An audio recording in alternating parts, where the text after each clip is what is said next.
Yo, here's a review for Moon Knight Episode 5, Asylum. So, this episode was another one of the Asylum episodes that we came back for the last one where we see Mark Spector die. And this time we got Stephen Grant and Mark Spector basically, after they meet up with the Hippo God, they're now trying to figure out where they are and how to get out of this. And they find out that from the Hippo God that this is basically a limbo, which is leading them up to the afterlife of whichever afterlife that is supposed to be, whether it's the Egyptian or whatever.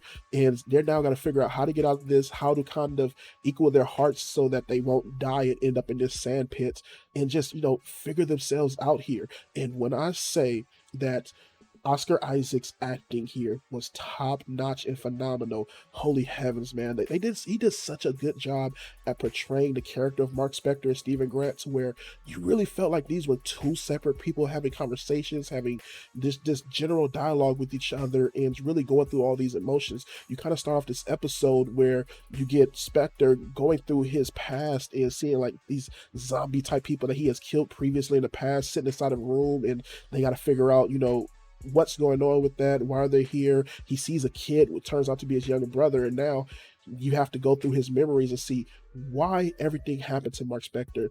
The fact that he feels responsible for his younger brother's death, which he is in a way, but he takes a lot of guilt for it, and it doesn't really make it any better when his own mother is bringing that guilt on him as well, and just really pushing it down to him and just being abusive to a way. And that brings on Stephen Grant, and that becomes his kind of alter ego to mask what his mother is doing for him. And man, Oscar Isaac just did a phenomenal job with that, and just how he acted out. We don't get a lot of Moon Knight in this episode. We kind of get the scene where we see after everybody dies on that excavation thing where Layla's father dies.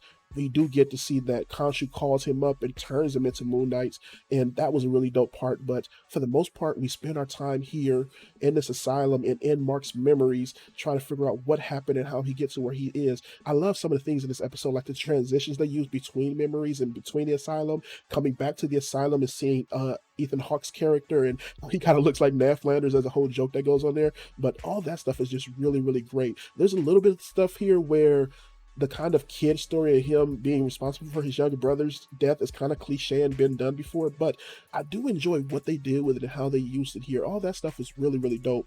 I would also say, man, some Easter eggs here that were really fun, like the stuff they talk about that there are Wakandan gods, so it alludes to Black Panther, and we have some other things bringing on some of the more Moon Knight stuff that was here. All that stuff is really fun, and I just enjoyed this episode so much. I give it a 4.5 out of 5, man. This was a really, really good episode of Moon Knight that I enjoyed immensely. Peace.